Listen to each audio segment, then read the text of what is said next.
Pablo Picasso, यह नाम कला की दुनिया में रचनात्मकता और क्रांति का प्रतीक है।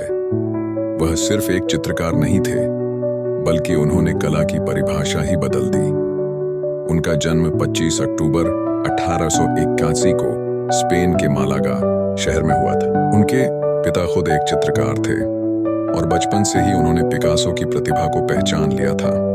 कहा जाता है कि पिकासो ने अपना पहला चित्र तब बनाया जब वह सिर्फ 9 साल के थे और वह चित्र देखकर उनके पिता ने तय कर लिया कि अब वह खुद ब्रश नहीं उठाएंगे, क्योंकि उनका बेटा उनसे कहीं आगे निकल चुका था। पिकासो का बचपन एक साधारण परिवार में बीता, लेकिन उनके सपने असाधारण थे। उन्होंने बार्सिलोना और बाद में मैड्रिड की कला अकादमी में शिक्षा ली, पर जल्द ही उन्होंने महसूस किया कि पारंपरिक कला उनके विचारों को सीमित कर रही है। वे बंधे हुए नियमों को तोड़ना चाहते थे। यही विद्रोह उनकी कला की सबसे बड़ी पहचान बना। उनके जीवन को कई चरणों में बांटा गया है। उनमें से एक था ब्लू पीरियड, जब पिकासो ने अपने चित्रों में नीले रंग का अधिक प्रयोग किया। यह वह समय था जब वे गहरी उदासी और अकेलेपन से गुजर रहे थे। उनके चित्रों में गरीबों, अंधों और भिखारियों की छवियां दिखाई देती थीं। ये दौर उनके भीतर की संवेदनशीलता और मानवीय भावनाओं को दर्शाता है। इसके बाद आया रोज पीरियड, जहां उनकी पेंटिंग्स में फिर से जीवन की गर्माहट लौट आई। अब उनके चित्रों में प्रेम, संगीत और सर्कस कलाकारों के रंग दिखने लगे।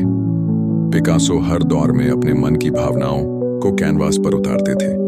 साल 1907 में उन्होंने वह काम किया जिसने पूरी कला की दिशा बदल दी, ले देमोजेल दाविन्यों नाम की पेंटिंग। यह आधुनिक कला का एक नया अध्याय था।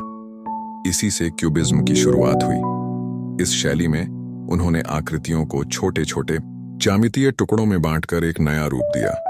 लोगों ने इसे पहले समझा नहीं, पर बाद में यह आधुनिक कला की नींव बन गया। पिकासो ने कहा था, हर बच्चा एक कलाकार होता है। समस्या यह है कि हम बड़े होकर कलाकार कैसे बने रहे। यह वाक्य उनके जीवन का दर्शन था। वह हमेशा बच्चे की तरह प्रयोग करते रहे, कभी रंगों के साथ, कभी रूपों के साथ, कभी भावनाओं के साथ। उनकी एक और प्रसिद्ध पेंटिंग है गर्निका, जिसे उन्होंने 1947 में बनाया था।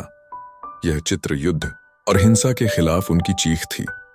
स्पेनिश गृह युद्ध के दौरान जब जर्मन विमानों ने स्पेन के एक छोटे शहर गुर्निका पर बमबारी की, तब पिकासो ने यह चित्र बनाया।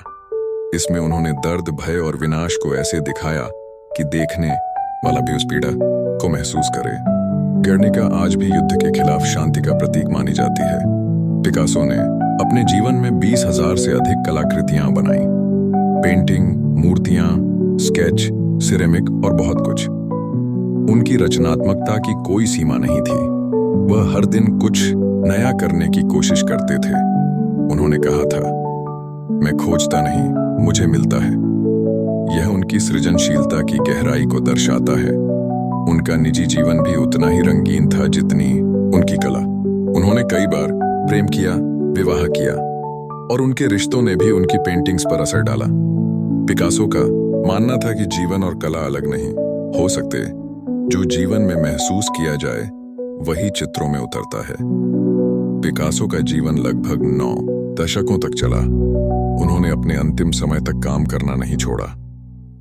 8 अप्रैल 1973 को उनकी मृत्यु हुई, लेकिन उन्होंने जो कला की क्रांति शुरू की थी वह आज भी जारी है। उनकी पेंटिंग्स आज भी दुनिया के सबसे महंगे और प्रभावशाली कलाकृतियों में गिनी जाती हैं। पिकासो ने हमें यह सिखाया कि सच्ची कला नियमों में नहीं, आजादी में बसती है। उन्होंने साबित किया कि कल्पना की कोई सीमा नहीं होती। हर इंसान के भीतर एक कलाकार छिपा होता है, बस उसे बाहर आने की हिम्मत चाहिए। आज जब भी कोई कलाकार कुछ नया करने की सोचता है, वह कहीं ना कहीं पिकासो की राह पर चल रहा होता है। उन्होंने हमें सिखाया कि बदलाव से डरना नहीं चाहिए, क्योंकि कला का असली अर्थ ही है खुद को बार बार नया बनाना।